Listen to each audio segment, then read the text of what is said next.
Hello. As you can see, this video is rather long, more than an hour. I've tried to make a fully contextualized argument which involves history, statistics, philosophy, metaphysics, theology, many things. Nonetheless, there is basically a core argument which you can skip to. So what I've done is in the box below, I have put in time markers, timestamps, with the names of the different sections of the video. So if you want the abridged version, you could watch probably the first 10 minutes and probably the last 10 minutes, something like that. Hello. I'm making this video to explain why I'm going to be voting yes on Friday to repeal the 8th Amendment to the Irish Constitution and legalize abortion in Ireland. Now, I'm a Catholic. I go to Mass. I take the sacraments. I believe in Jesus Christ, and I believe in the indispensability of the Catholic Church in the world. But I'm still going to be voting yes, and I want to make this video to explain why. Now, before you listen to this, of course, you should listen firstly and primarily to women on the yes side, women on the no side. I'm sure you already have, but listen to them first of all, and then come back here for what I'm doing here, which is sort of psychology and philosophy and theology. Now, I know that even making such a video might seem offensive to some because, you know, the referendum is imminent, time is running out, and here I am talking about theology. But this is the route that makes sense to me, and if I can convince, you know, a few people to vote yes, that would be great. I've been reading and listening and writing and emailing ministers and emailing judges and dreaming about this and praying about it for a long time. So I take it very seriously.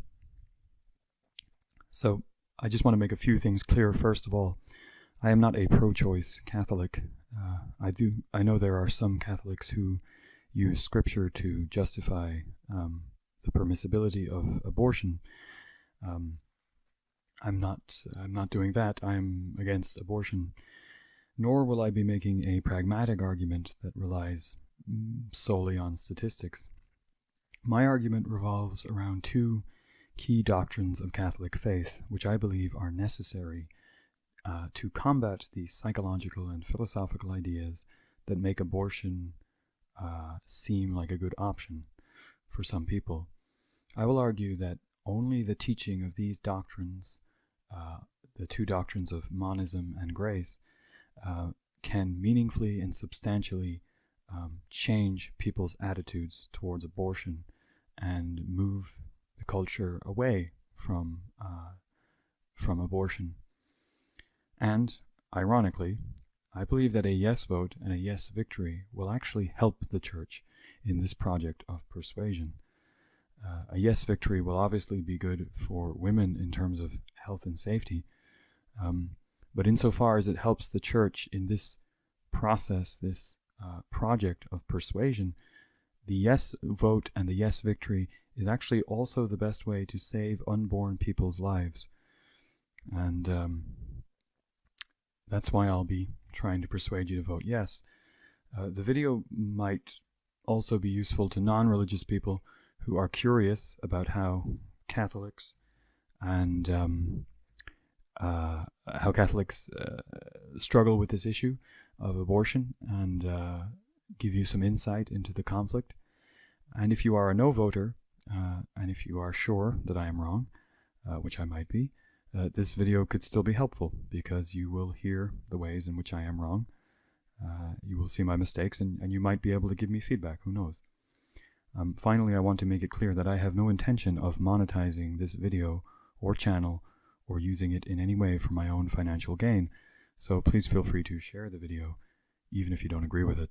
So I won't be relying on statistics alone to make the main argument.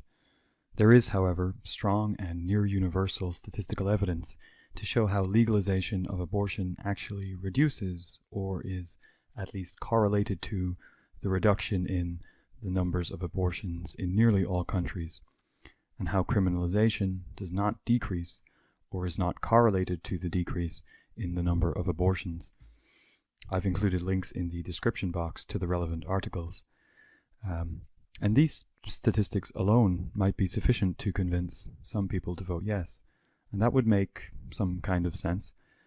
As I'm sure you know, Portugal is the example of often given of a country similar to Ireland, where legalization has not increased the number of abortions, and the number has overall actually gone down since legalization.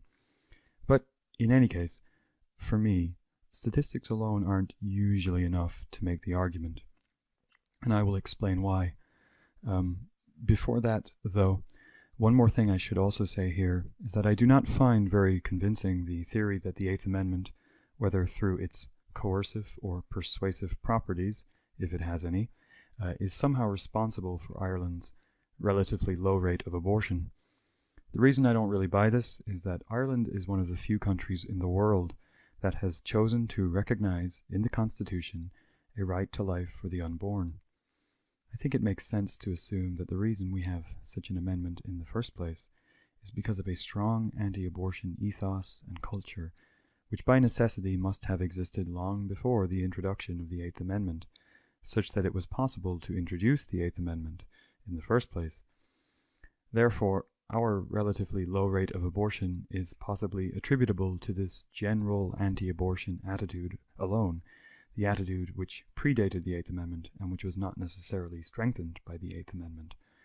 Indeed, there is strong reason to think that Ireland's anti-abortion culture might have stayed even stronger had it not been for the introduction of the Eighth Amendment, which may have inadvertently changed people's attitudes towards abortion by drawing attention to, and in some cases helping to cause, particularly tragic situations. I will leave a link to an article by a writer named Fintan O'Toole. I believe it's from the Irish Times, where he does explain this idea pretty well. He explains how very restrictive legislation may actually have had the opposite of its intended effect by inciting debate and backlash. But in any case, as I said, for me, statistics aren't enough on their own to make the argument for a yes vote, because such an argument built solely on statistics would have to assume that the only reason to vote no would be to ensure that people trying to kill the unborn via abortion will be instrumentally restrained from doing so by physical coercion or the threat thereof from the state. And what such an argument based solely on the statistics would not account for or grapple with is the possibility that the law itself can or should influence people's opinions and views through means other than just physical coercion. And it would overlook the idea that voting itself is a speech act and an expression of belief, which can be intended as part of a process that attempts to persuade people at a level deeper than that of just physical coercion by the state. A victory for the no side would not, in all probability, save unborn lives through state coercion or the threat thereof. The statistics are pretty clear on that. But it might plausibly save unborn lives if a no vote, a no victory, and the ensuing political maelstrom was part of a process of argumentation against the philosophical and psychological ideas that people use to justify abortion and that therefore lead to abortion. What I want to show is that even though I believe that it is absolutely possible to persuade people away from the psychological and philosophical ideas that are used to justify the choice of abortion, I am equally certain that a no vote, a no victory, a ballot box, cannot and will not help that process of persuasion, and more crucially, that a no victory will actually undermine and undercut the ability to engage in meaningful persuasion, and thus that a no victory will in fact lead to more dead unborn people. So for the most part, I'm going to avoid using the terms pro-life and pro-choice. For this referendum, it will suffice to just use the terms yes side and no side. In talking about different positions, there is some language which I'll avoid using because I think it's unhelpful. We sometimes hear that one position is very reasonable, whereas the other position is more emotive or intuitive. I think this is a false dichotomy and very unhelpful most of the time in distinguishing between opposed positions, because when it comes to holding a moral position, there is always a process of reasoning. When I say reasoning, I only mean connected thoughts. For example, if it rains, the streets get wet. If the streets get wet, it's harder to drive. If it's harder to drive, there might be more accidents. That's reasoning, and everyone does it all the time. I don't think it's something that some people do and other people don't do, or even a process which some people do well and others do badly. It's just done by all people all the time, equally well, and it's basically synonymous with thought. It's clear, therefore, that intelligence is not really relevant to these kinds of moral impasses. Intelligence is significant for abstract reasoning, mathematics, Rubik's cubes, but most moral questions require only a very short chain of reasoning, which nearly everyone is capable of. For example, if we take X to be true, then Y would also be true, and if Y is true, we should allow Z. If we allow Z, we can't allow Q. Just like that. A moral question often just has a very short chain of reasoning like this, and though my essay video thing has a lot of detail and information, most of that is what I believe to be necessary background and texture. The actual chain of reasoning that I use for the final argument is probably only 5 lines long. It just takes me a while to get there. So chains or lines of reasoning are present on both sides and are constituent of both positions. What about intuition and emotion? Well, every line of reasoning has to begin at a starting point. Excuse me. And the starting point is always pre-reasonable and pre-rational, not unreasonable and irrational, but pre-reasonable and pre-rational. We can interrogate and analyze those pre-rational intuitions, but still, inevitably, there is always the regress to the starting point, and the starting point can't be reasoned toward. It can only be an intuition. In my experience, intuition is usually strong and emotional. It's an instinct about the better way of loving or a better way of hating, the better way of fearing or the better way of protecting. And loving is not more important than hating. Protecting is not more important than fearing. They are all essential, and I have, I think, like most people have, intuitions about the better way to do each of those things. And these intuitions about the better way of loving or hating or fearing or protecting are the starting point for any line of reasoning. Therefore, you could say that intuition is more foundational or fundamental than reason, but again, that suggests a hierarchy of reason versus emotion or intuition, when really it's just easier to think that intuitions and emotions and the subsequent chain or line of reasoning are both present and essential in the holding of a moral position. So, we have the no side. Hang on. Where's my hand? We have the no side, and they have their pre-rational intuition about how best to love or hate or fear and protect, and from it grow the reasons, the logical chain or line of reasons. If this is true, if we take this to be true, then this, then this, then that. And we have the yes side, with their pre-rational intuitions about the best way to love or hate or fear and protect, and from that grows their line of reasoning. If this, then that. If that, then this. So, both sides use reason and intuition. So, how can we do anything about our disagreements? Well, there are different types of disagreement. There are shallow disagreements and deep disagreements. A shallow disagreement is more like a misunderstanding about facts or language. For example, I might have certain assumptions that allow me to interpret a set of statistics in a particular way, but if I don't explain those assumptions, and if you view the same statistics, you might be really confused by what I seem to think the statistics mean, something like that.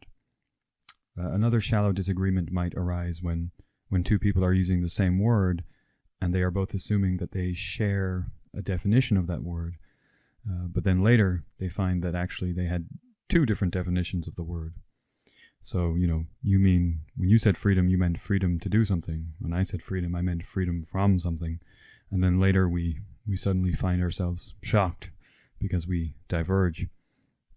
But after we have dug into and uncovered these relatively shallow disagreements, we then reveal the deep disagreements underneath. We backtrack back down the line of reasoning to that fundamental foundational place where we see the most basic intuitions, the pre-rational intuitions about the better way to love and hate and fear and protect.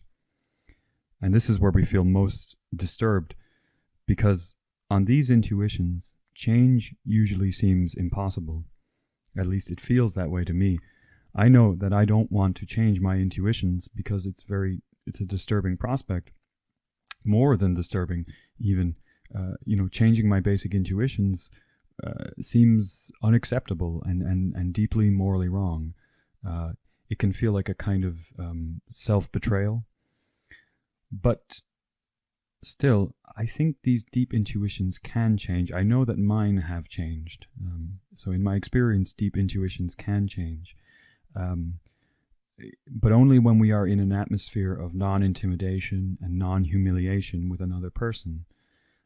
In that atmosphere, the different intuitions of the two people can begin to move toward each other. And even over time, the two intuitions can begin to converge. It happens very slowly and rarely happens in a single conversation, but it can happen. If two people can assure each other that their intention is not to humiliate and not to destroy the other person, then there can be a kind of intimacy and mutual vulnerability and mutual risk. And in that space, the intuition, the foundations of the person can begin to shift and converge sometimes. But it's scary to do that. And even the word converge is scary to my mind. It has connotations of infection, of corruption, of pollution.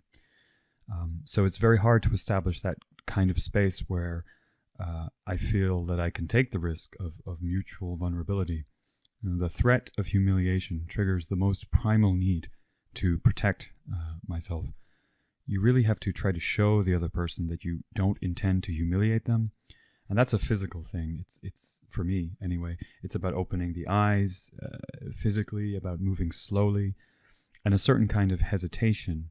Not the hesitation of nervousness, but more like a formal hesitation, like a ballet dancer uses, a kind of gesture to show a willingness to listen.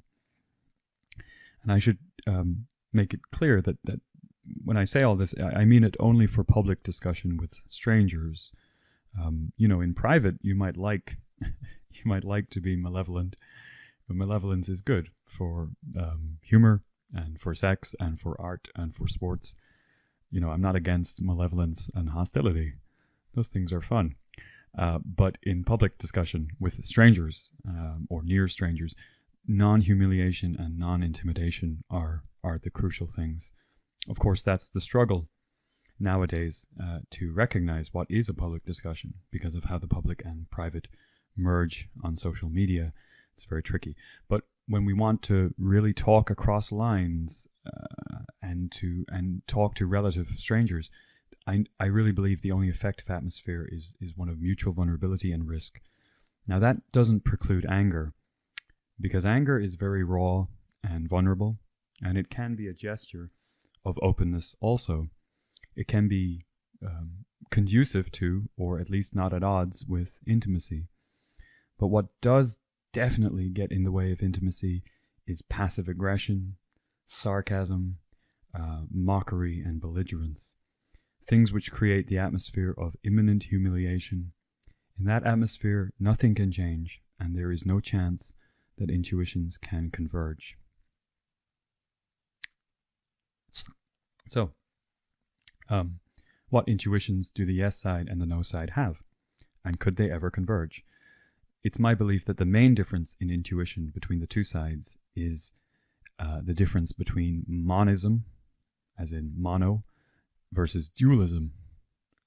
And I'll talk about that now. So a friend of mine who is canvassing for the yes side said to me, "Don't you feel that the collateral damage caused by the Eighth Amendment is very real, whereas the losses and damage caused by abortions are more hypothetical or symbolic?" And this struck me very forcefully, because it's the kind of distinction between unborn and born people that I find sinister and troubling.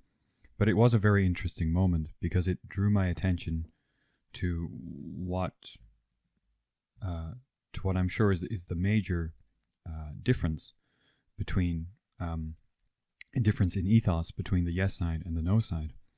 The yes side, from what I've seen, are honestly and sincerely baffled by a lot of what the no side believe.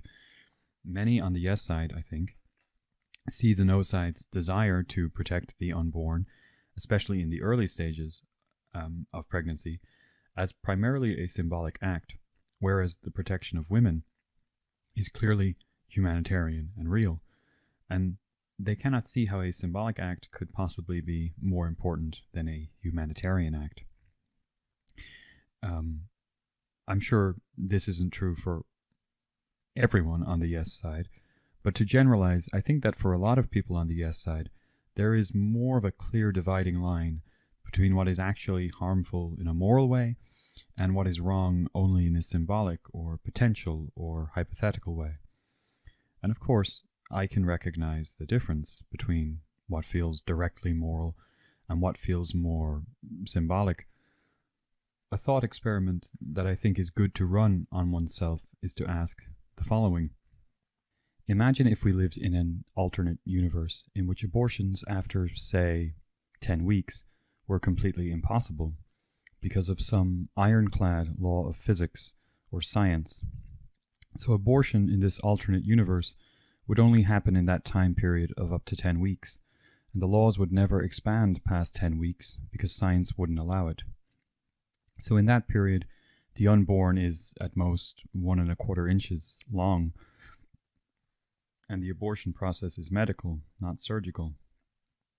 I'm sure that if I lived in that universe, I would feel far less disturbed by the whole issue. And of course, in the UK, for example, something like 90% of all abortions do happen before 12 weeks. I think I could stomach the idea more easily then, especially when the trauma of the abortion would be offset against the trauma of rape victims and victims of incest. Of course, maybe 10 weeks is too late for some pro-lifers in this regard, but I think that nearly everyone, even the very staunch pro-lifers, can recognize that there is a point before which they feel that what they are defending is an idea of what is good, as much as, or more so, than they are defending a human being. Certainly, I presume this is the case when we consider trying to protect an unborn person at the zygote or the blastocyst level of development. And it struck me that this is something that the yes side and the no side have in common. Even at the extreme ends, if you are someone who thinks that nearly all abortions are morally acceptable, or if you are someone who thinks that nearly all abortions are morally unacceptable, most of the time, even two such people would still agree that some abortions seem more wrong on a visceral, gut level, and some abortions seem far less wrong on a visceral, gut level. This is something that the two sides agree on. But why then, despite this clear overlap, do the two sides often seem to be speaking almost completely different languages? I am a practicing Catholic, and in the Catholic tradition, which I believe may be informing or underpinning some of the no side's views, the symbolic and the moral are one thing. They become indistinguishable. Body and soul, image and reality, word and flesh, become one in Jesus Christ. There is no separation between body and soul, or mind and body. Catholicism is specifically monistic, monistic as in mono, in this way, as opposed to dualistic, dualistic as in two, as in split, a split between body and soul, or body and mind. And this, I think, might be why, to the Catholic mind, protecting the unborn can be both symbolic and humanitarian. In the book of Revelations, this monistic view, the essential, which is essential to the reality, excuse me, which is essential to the reality of Jesus Christ, is made very explicit.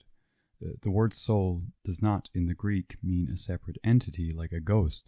Soul is just the name for what gives the body life. Accordingly, at the end of time, in the book of Revelations, we do not go to the afterlife. There is no afterlife. The afterlife is on earth. We do not leave our bodies. We rot in the ground, and at the end of time, our bodies are resurrected. If that sounds wrong to you, I urge you to read the book of Revelations again. Earth is redeemed at the end of time, and our literal, actual bodies rise from the grave and walk this earth, the planet Earth, forever. There's no escape from the body. Jesus does not have a soul as a separate entity. When Jesus woke up, he had the same body, because he was his body, complete with the wounds that killed him. He is the Word made flesh. That is the essential truth of Christianity, which is offered only in Christianity and in no other philosophy or religion, as far as I know. I think that in some Eastern traditions, as far as I know, there is the idea of being sort of stuck on earth. But even then, as I understand it, bodies are still subjects which are beheld by and transcended by a kind of grand unified consciousness. And so there isn't the same emphasis on a person being a single body and on that person as that single body lasting into eternity. Only in Christianity can the body not be transcended, and only in Christianity does the body rot in the earth, in the ground, until later, at the end of time, when it rises and walks the earth.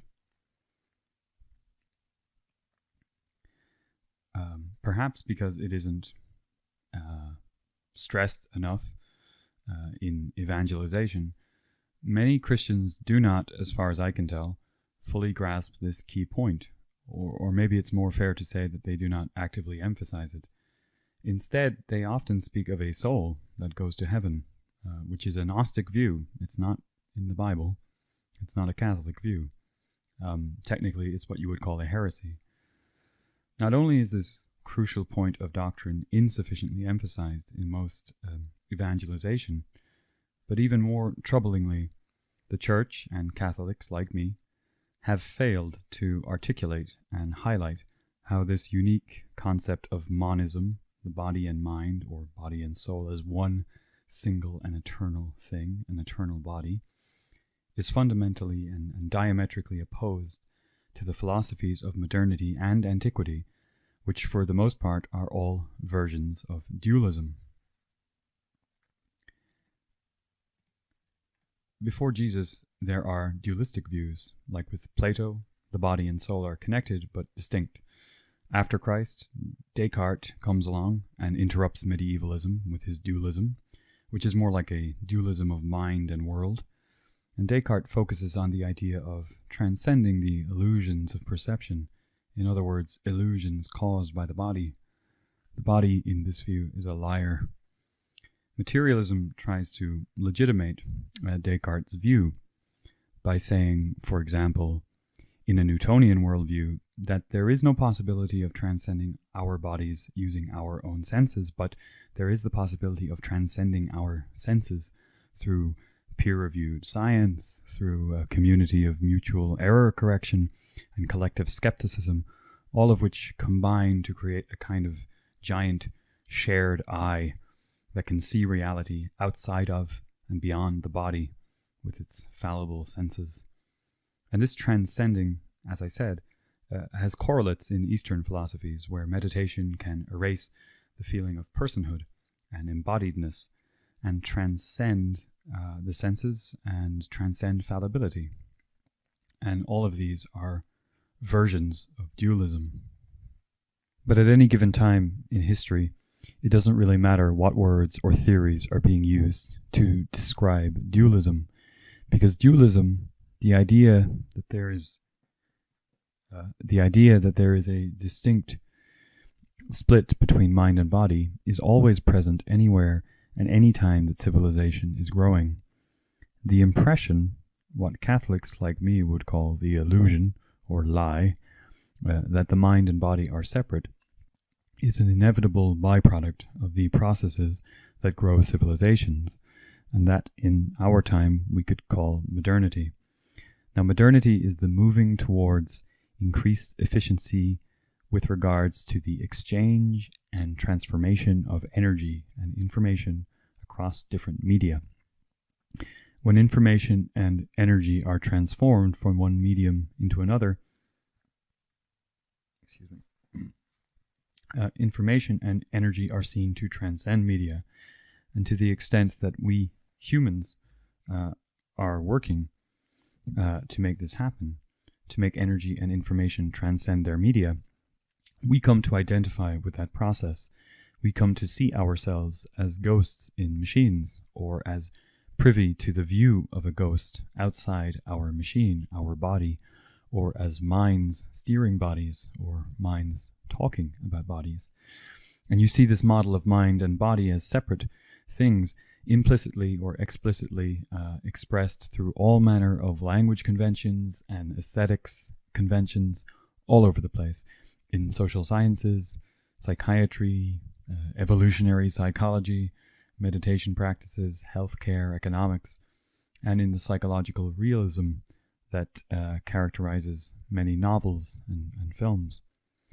Now, of course, there are some places in the culture where you do see resistance to dualism and an embrace of the idea of the inseparability of body and mind, and even the embrace of a certain kind of good or edifying fallibility. You see it in some psychoanalysis work and theory. You see it in some feminists and some postmodern philosophy about embodied knowledge. And I think there is a version of monism detectable in the many worlds interpretation of quantum mechanics, in particular in the idea of quantum suicide, the idea that a person can't kill their own body because they always end up in a universe in which they are not dead and are stuck with their body in a kind of eternal life. But by and large, as I said, dualism is the inescapable prevailing philosophy that is inevitably modeled by and taught by the processes of modernity. And when I say we experience this illusion or lie of dualism, I mean we. I also experience the illusion, the idea that my mind and body are separate. You cannot use intelligence or thought or words to break an illusion. Think of an optical illusion. You can't break it. You can't think your way out of it. You can only temporarily interrupt or disrupt it. It's my experience that only physical ritual can disrupt or interrupt the illusion of dualism, which is one of the reasons that I go to Mass, go to church, and take the Eucharist. Again, I should say that some meditation practices are apparently good for breaking illusions, but I don't think meditation can break the illusion of dualism. As far as I understand it, the purpose of much meditation is to transcend one's body and enter a pure field of unified consciousness.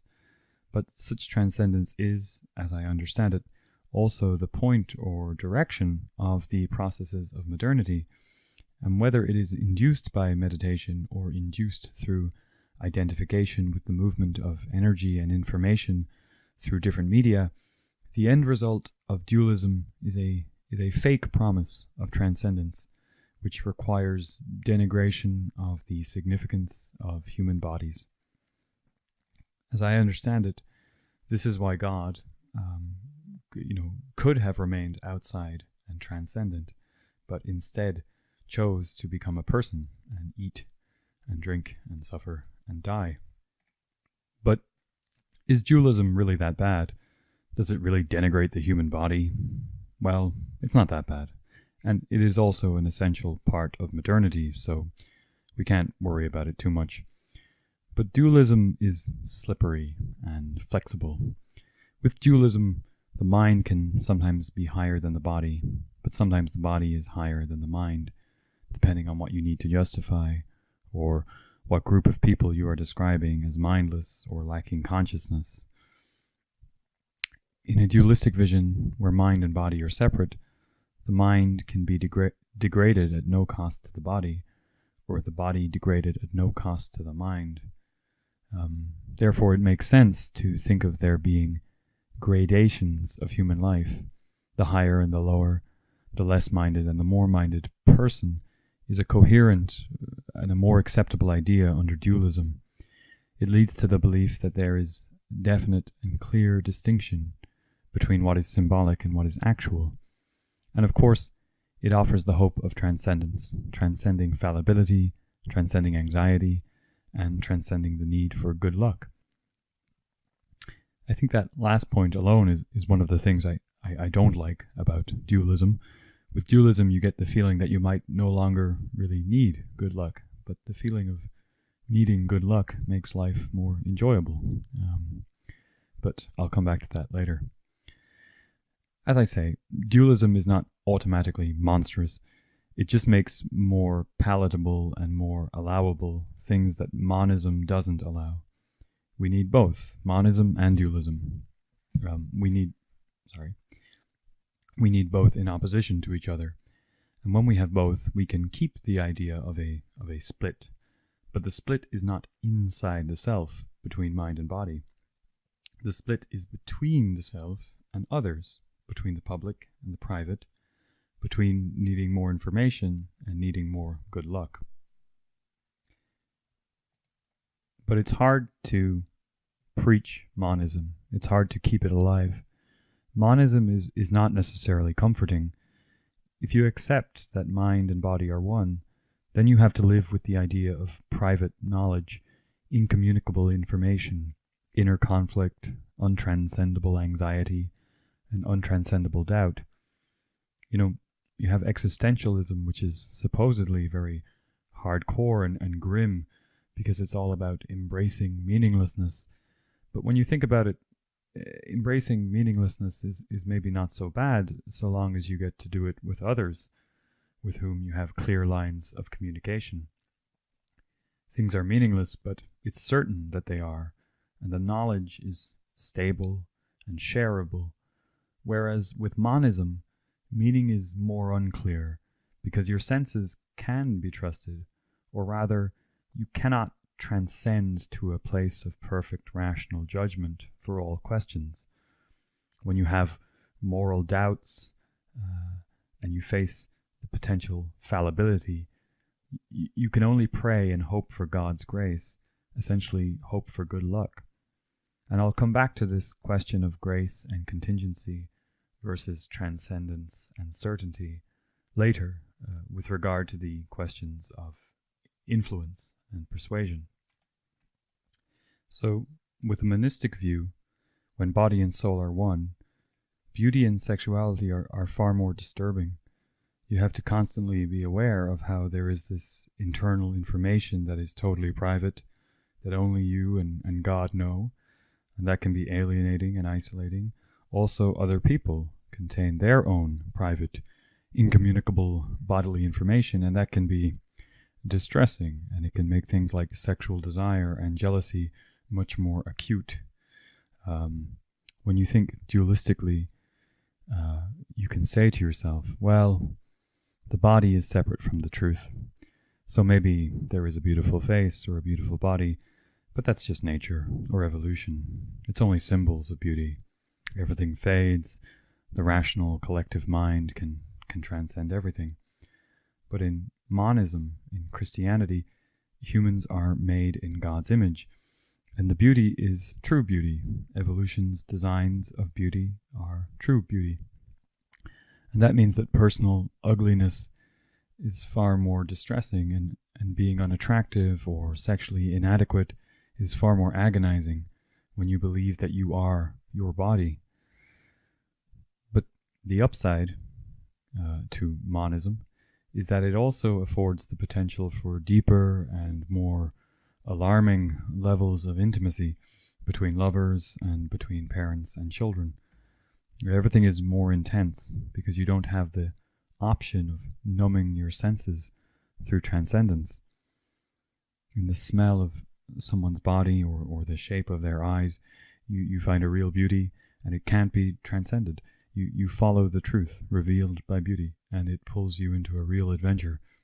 You can be consumed with passion and have your life upended by a burning desire that embroils you in deeper and deeper love and pain and moral choices and grief. And yeah, of course, for all the pain, there is the hope that your body is eternal. But having an eternal body, I mean, even that isn't all good. With dualism, when the mind and the body are separate, no information can ever be kept secret. We all just transcend the body together, all into the cloud, and we know everything, but then nothing mysterious or dangerous is left. And so, with this distinction between monism and dualism, we can see the difference that it makes with regard to abortion. When the body and mind are one, the delicacy and fragility and tininess of the unborn at even 8 or 9 weeks, not to mention the visceral details of abortion methods, become much more disturbing, because we know that they cannot be transcended or ignored or overridden with thought. We can't rise above it with our minds. Whether it's the sights and sounds and smell of sex and love, or the sights and sounds of tiny, fragile, pulsating life, the senses and the body are intertwined with and inextricable from moral significance. Morality and symbol cannot be divorced from each other. Now, the Church has failed in teaching this monism, and when I say the Church, I don't mean the leaders, I mean we, the Catholics who make up the Church.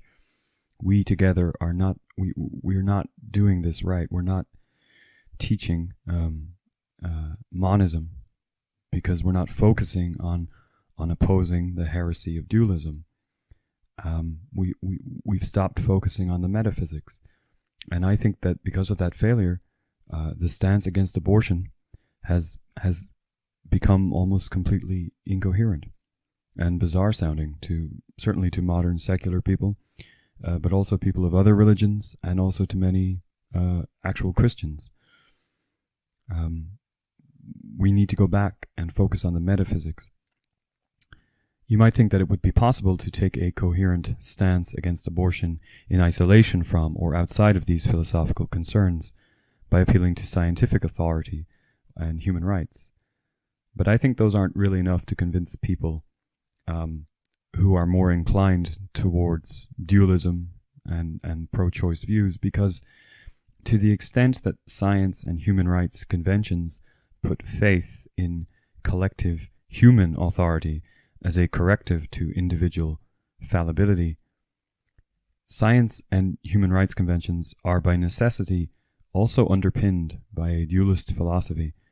In other words, the implicit separation of mind and body. And therefore, these scientific and human rights conventions can also be used to justify the idea of different levels or gradations of life. The more minded people and the less minded people, the more real people and the less real people. Only Christian metaphysics that stem from Jesus Christ. That's the only way to argue against dualism. This difference in ethos between a monistic and a dualistic view can explain why the two sides sometimes seem to be speaking different languages. but it also affects how they view human behavior more generally. It makes sense that if the symbolic and moral are intertwined in the Catholic ethos, it becomes harder to distinguish between what is wrong in itself and what is wrong insofar as it signals to others.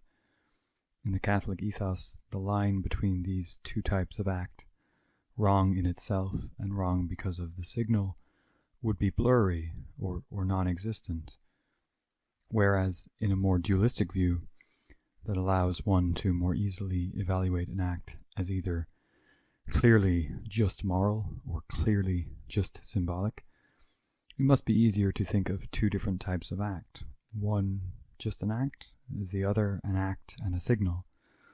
So not only do the two sides have very different intuitions about what constitutes an immediate moral problem, they also have different ideas about the nature of influence and persuasion, and therefore they have difficulty understanding the future aims and long-term goals of the other side.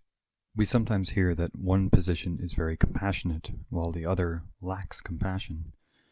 Now, I have no doubt that there are, indeed, truly malevolent people in the world. I believe in evil, and on the yes side, I have heard certainly some, vicious or eugenic views, and there are undoubtedly people who operate solely for financial gain. Similarly, on the no side, there is no shortage of people who seem to be primarily motivated by a desire to punish women and express contempt and hatred of women and a hatred of sex and hatred of life. Excuse me. But for the most part, calling one side compassionate and the other side lacking compassion isn't really a useful or helpful distinction, though I understand that it can feel that way for both sides. I think we have to assume that most people do argue in good faith and are trying to do what they think is the most compassionate thing for society as a whole. I want to show the underlying hopes and expectations of both sides in the case of their winning in the referendum. I want to look at how the yes side describes its own long-term goals, as opposed to how the no side interprets the yes side's long-term goals. By doing so, I want to give the best possible argument for the no side and show how their aims make sense and are compassionate. And then I want to show how even then, the no side would still be better off not winning the referendum. So, the yes side's hopes and expectations are somewhat difficult to discern. They want to win, of course, but the yes side generally don't openly endorse abortion. Again, with the exception of maybe a few utterly venal individuals, most yes-siders don't specifically want more abortions to happen. They want the abortions that are happening anyway to be safe. And that makes sense as far as it goes, if you allow for the assumptions built into the word anyway. And statistics do bear this out, as I said. When you legalize abortion, the numbers don't go up. And when you criminalize, the numbers don't go down. But that's not the whole story, because the real difference of ethos revolves around differing ideas about the purpose of stigma and shame and the role of social influence. In order to win the referendum, the yes side have to some extent, destigmatize abortion. No matter what they say about wanting it to be rare, the yes side cannot deny that in order to achieve the end of repealing the Eighth, they do need to some extent, make abortion seem morally less problematic. They call it sad and difficult and traumatic, and I think they mean it when they say that. But they will avoid calling abortion wrong. Part of their strategy has to be to make it seem less wrong. And if destigmatizing abortion, making abortion seem less wrong, is part of the strategy to win the referendum, then it is understandable that the no side worry that the yes side might want to continue that process of destigmatization and de-shaming and psychological normalization after the referendum has finished. We know that legalizing abortion does not increase the numbers of abortions, but the political project of winning the referendum could plausibly spill over into a continuation in the culture of the process of normalization, such that some people who otherwise would previously have been too conflicted to decide to choose an abortion might thereby come to believe that abortion is more acceptable for them. So that's a reasonable fear that the no side have. Reasonable so long as you understand that the no side believe that social influence can cause us to make an immoral choice, and that abortion is usually an immoral choice. Now the yes side will usually counter such concerns or fears in two ways. One is that they will say that the psychological normalization of abortion is just a small part of a strategy to win the referendum only, and that there is no interest in or impetus to continue that process of normalization and destigmatization after the 8th has been repealed, and that the continuing cultural project will focus solely on contraception and sex education rather than destigmatizing abortion. The second way that the yes side will counter such fears is by citing the statistics previously mentioned that show that legalization does not increase the abortion numbers. But both of these responses, though coherent and plausible, don't really get to the heart of the matter, because I suspect that many yes voters are actually largely untroubled by the question of social influence, because they actually don't believe in the idea of social influence when it comes to choosing to have an abortion. And I know that that sounds strange, or as if I am trying to caricature some ideology, but I'm not. And I think it might be a belief that makes sense in some ways, and that it might be held by some people on the yes side. I think that on the yes side, many believe that when it comes to questions of the body, a person's judgment is basically sovereign or infallible or inerrant. According to this view, with questions that are so physically intimate, it's not really possible to make a moral mistake, or rather, mistakes are caused by outside influence, while good choices are made in the absence of influence. In other words, when a person is not being pushed or thinking about shame and stigma, a choice that they make about their body is always sound. And this view is interesting philosophically. It's not crazy. And putting aside for now the nature of the choice in question, killing the unborn entity, this idea of personal sovereignty is also clearly appealing, given the history of how women's judgment has been and still is undermined by discriminatory attitudes. And it fits with a dualistic view of reality, wherein the mind is able to transcend to a place outside of fallibility.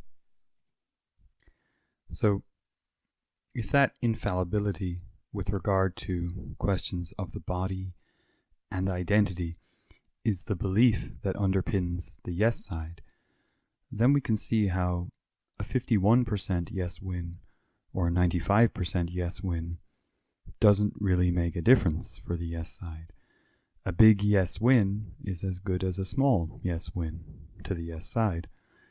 All it will do, is make legal and safe decisions which, according to this view, are basically completely inevitable, insofar as women always make the right choice about their body, so long as they are not subject to influence. Any destigmatization and deshaming and psychological normalization that is part of the referendum campaign is therefore irrelevant, because women can't really be influenced with regard to this question, or rather, the only influence that is of any use is the influence that makes a woman feel more and more certain of her own judgment. And again, in isolation, just as a sentence, that sounds very, very good as a corrective to the sexist ideas about how women lack judgment and things like that. But this idea of a kind of infallibility, it's similar to the dualism. It's a kind of human rationality and human decision-making power which transcends influence and transcends fallibility. And it is very clearly at odds with a Catholic monist ethos. In the Catholic ethos, nothing transcends. We are stuck in our body. Even God, the one thing who can transcend, does not transcend. He becomes flesh in Jesus Christ. And the idea of perfect judgment by humans is never available. We can never transcend fallibility and move to a place of perfect judgment. So what can we do? Well, we can move towards good influences and bad influences.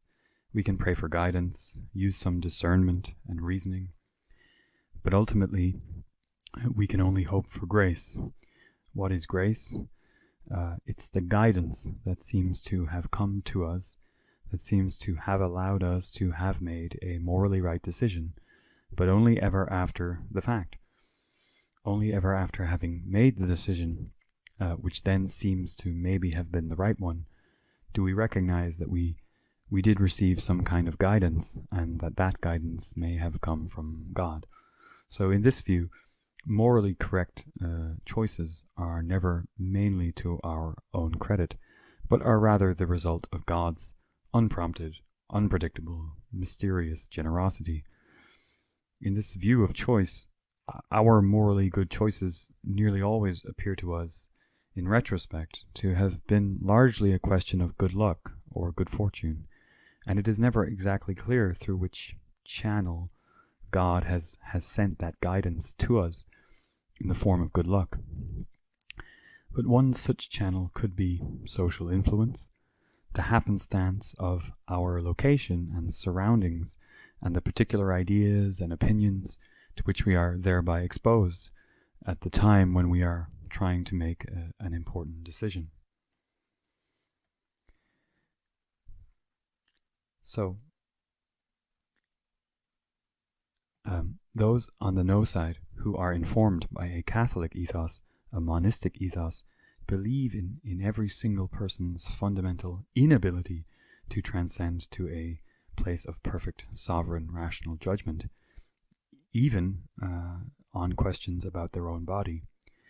And thus it makes sense that the no side believe that even the fuzziest, vaguest, most indirect kind of general social influence could still be critical in helping nudge someone towards a morally good decision, and critical in helping them to choose, for example, to not have an abortion. In this model, a person's decision is determined by a confluence of forces, including the example set by the actions and attitudes of others, and the signals sent by those actions.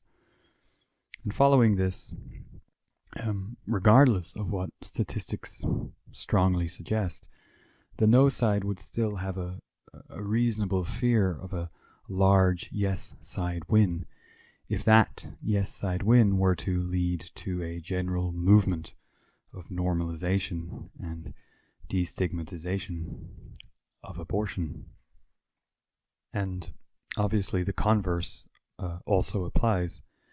Statistics strongly suggest that keeping abortion criminal hasn't lowered and won't lower the number of abortions.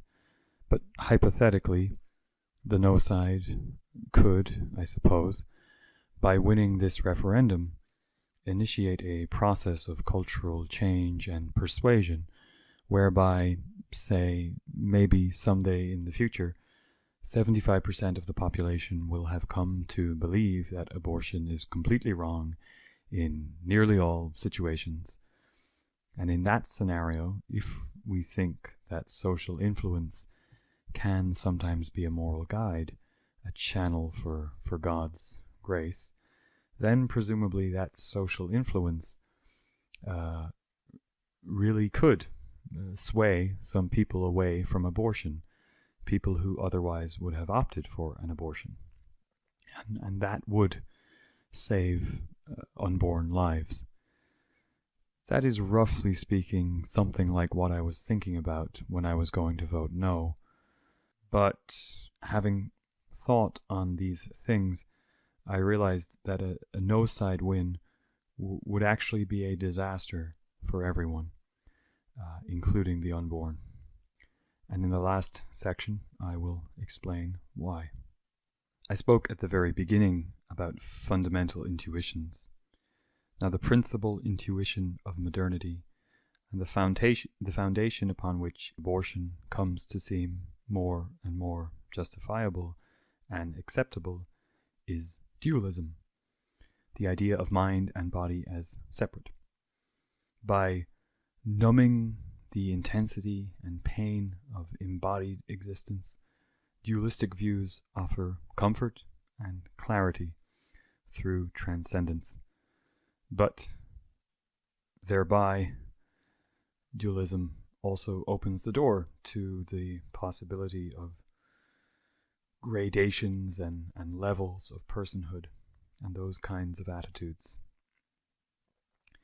The corrective to this dualism is the monism of Jesus Christ, the Word made flesh at a particular contingent point in history, from which the rituals of the Church arise, and which can be used to break the illusion of dualism.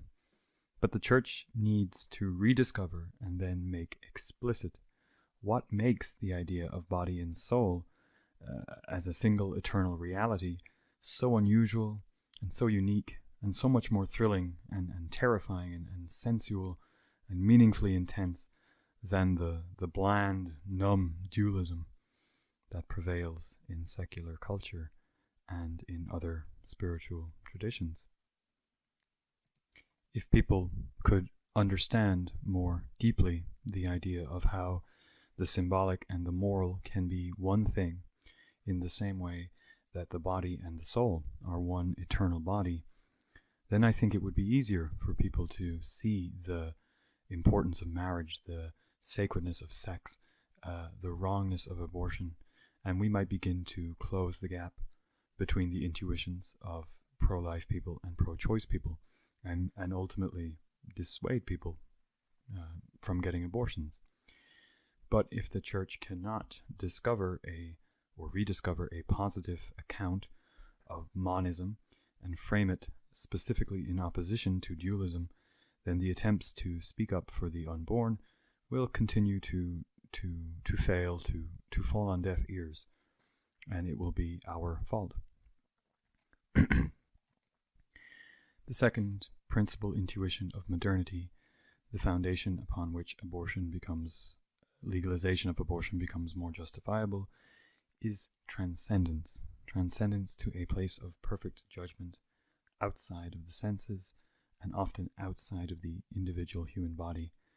This belief allows for the disavowal of the significance of influence on our moral decision-making and a disavowal of the significance of the symbolic and the gestural. The corrective to this idea of transcendence is the idea of grace, whereby we cannot take credit for our good judgment for moral decisions, and where we must in some way give up control and submit to God's grace in whatever confluence of influences and forces act upon us, such that it appears retroactively to have been a kind of good luck. Of course, this idea of grace can seem very disempowering when compared to the cool, clean, detached, rational judgment offered by the idea of transcendence, which avoids the sticky ambiguities of perception and contingency.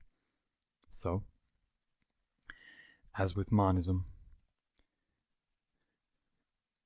the Church must rediscover and then fight for a positive account of how grace can be thrilling and liberating rather than disempowering, how grace liberates people from the injunction to transcend their fallibility and to merge with others in certainty, and instead offers the possibility of embracing counterintuitive and even apparently self-destructive acts of sacrifice and commitment by placing trust in and submitting to a mysterious and incommunicable guidance in an act of wild aspiration towards higher and higher goods.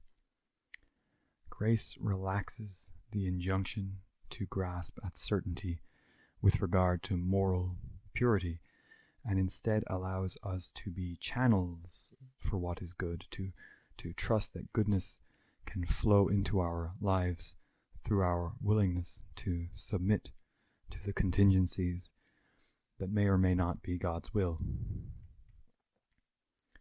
Those who would evangelize against abortion must stress how the vitality and unpredictability of grace is so subversive of and superior to the stale predictability and the safe but numb detachment of transcendence. Without this positive account of grace, any suggestion that we would be better off, that anyone would be better off, submitting to tragedy and embracing without resistance the cruel realities of the human body sounds bizarre, deeply callous, and quite insane, especially when we consider the life-changing, world-shattering burdens that face women in the most extreme kinds of crisis pregnancy that results from rape or incest, or in the cases of fatal fetal abnormalities. Absent the positive accounts of how Catholic doctrine can best the philosophies of modernity and correct for a kind of secular malaise, the opposition to abortion has come to sound increasingly disjointed and empty and groundless. Without the widespread understanding and teaching of these doctrines of monism and grace, which many of us struggle to articulate, opposition to abortion has come to seem cruel and pointless. It has come to seem like a pointless symbolic statement that gestures towards a vague and ill-defined moral aspiration, while simultaneously inflicting pointless suffering and agony and grief on women.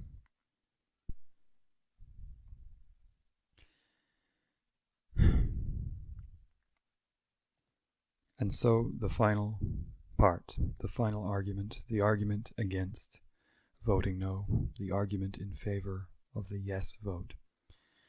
The argument goes like this. We know that a no vote and a no victory is extremely unlikely to decrease the number of abortions. So the question is, what, if anything, can be taught or signaled or modeled by a no vote and a no victory? Can we use no votes and a no victory to teach the values of monism and grace, the values that flow from Jesus, that could save unborn lives through persuasion? The answer is no. You cannot teach from the top down, from the state down, the philosophy of monism, because the purpose of monism is to subvert top-down rationality and subvert the illusion of human collective will as the source of moral certainty. You can use the state to spread the word that abortion is wrong, but you cannot use the state to teach the world why it is wrong. I said at the beginning that only in an atmosphere of mutual vulnerability and risk will people dare to allow their intuitions to change. That atmosphere of mutual vulnerability and risk cannot exist between the Catholics and the natives of modernity so long as the Church is rightly perceived as having recourse to the state's violence to impose its views. The same is true of grace. Can state power, state coercion, the threat of violence be used to teach submission to good luck? No, it cannot. The state teaches submission to the state. That's not teaching the values of submission to the body and to God and to grace. It's teaching people oppression. If you want to teach something, you must model it. To the extent that the Church employs the power of the state in ways that cause what appears to be needless suffering, it undermines and undercuts the message of grace. We must model submission if we are to be true Catholics, and if we are to create, again, the possibility of that atmosphere of mutual vulnerability and risk where intuitions can change, and thus the unborn can be saved through persuasion. And I know, even as I say it, I know that idea of modeling submission sounds like risky business. But that's the whole point, right? We have to take a risk whenever we aim for the good. Imagine going to a strange foreign country. In this country, there are natives sacrificing children for some reason. These people aren't savages, they aren't murderers. They just have a very different conception of what constitutes the greater good. And what do? For decades you watch and wait, and you don't teach the story of Jesus Christ clearly because you don't teach about monism and grace and how they can counterbalance the sad and empty philosophies of dualism and transcendence. You don't teach the only things that could counter the philosophies that justify child sacrifice. For years and years, you don't teach. And then one day, you panic, you run up and grab a child from the altar and run away. But maybe you don't even get to the altar, you don't even save any unborn children. So instead you just inflict pain and suffering on some women and kill a few women in the process. Do you think that seemingly spontaneous and meaningless violence teaches anything to the onlookers, to the other natives of modernity?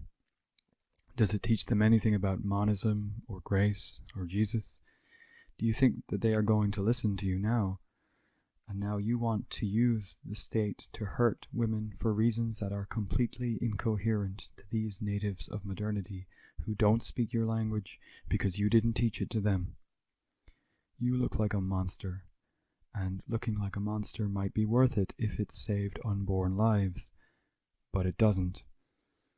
For every life saved, if indeed any lives are saved, statistical improbability notwithstanding, the message of the Church is made more and more incoherent because that message has attached itself and allied itself to the power of the state that is rightly seen by close to 45% of the population and most of the rest of the world as a monstrous imposition. And as the message of the Church is merged with the power of the state, it fails to communicate the only things, monism and grace, that could actually dissuade people from getting abortions. And thus, abortions are more likely to happen because you voted no. The argument against abortion cannot be made in isolation. It requires an entirely different view of sex and love and procreation and the primacy of the body. To embrace the unborn makes no sense unless one has first embraced one's own embodied nature and forsaken transcendence in exchange for an eternal commitment to the flesh.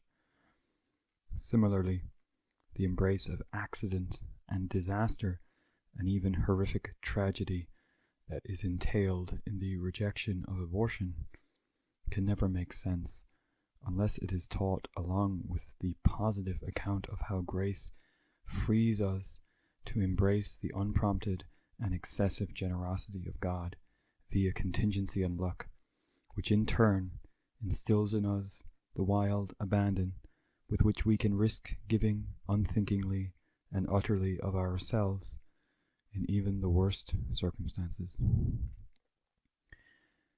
Finally, as I have just explained, the Church's message of monism, the eternal body with its hidden truths that subverts all need for transcendence, and of grace, which is submission to good luck and embrace of God's influence, can only be coherently taught insofar as they are taught without the help of the state. And therefore I submit that the Church must never seek to teach these values by using the power of the state. In other words, if you cannot win the referendum by at least 85%, then you must not win it. You must move with soft power, first of all.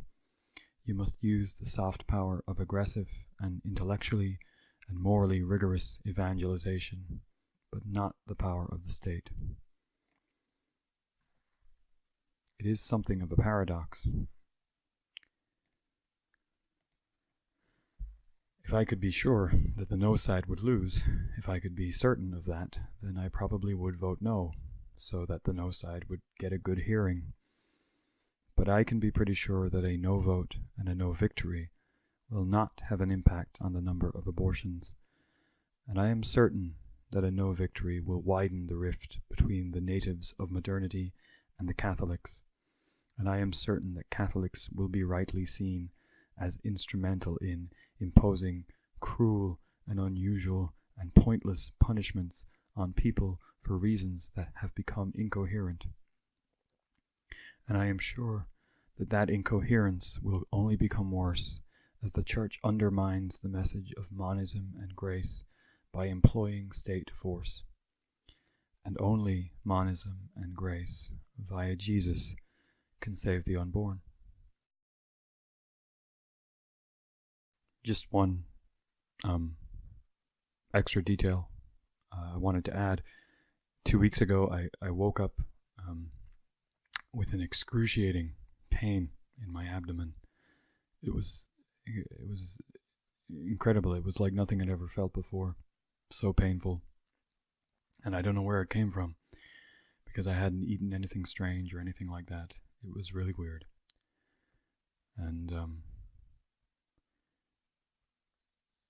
I would be lying if I said I hadn't factored that strange pain into my thinking. And the other thing is that I just want to say that, I feel the doubt. Whatever side you're on, there's always a risk. I know I might be wrong about all of this. I feel the doubt, what Kierkegaard called the fear and trembling. It's the idea that making the right choice always brings a shudder of nervousness, of uncertainty and fear. But it's that feeling of uncertainty. That's how you know that you have a conscience. And that's how you know that you're alive. Just for the outro, I just wanted to say thanks for watching or listening. I hope it was useful or interesting for you. If you know anyone who you think might be persuaded to vote yes by this video, then please share it with them. I will leave an email in the box below, and you can leave a comment or you can email me to give feedback, or if you want clarity on some of the points that I tried to make, please get in touch. And finally, of course, I urge you to please consider voting yes. And that's it. To the people on both sides, on the yes side and the no side, to those who argue in good faith and sincerely for what they believe in, I send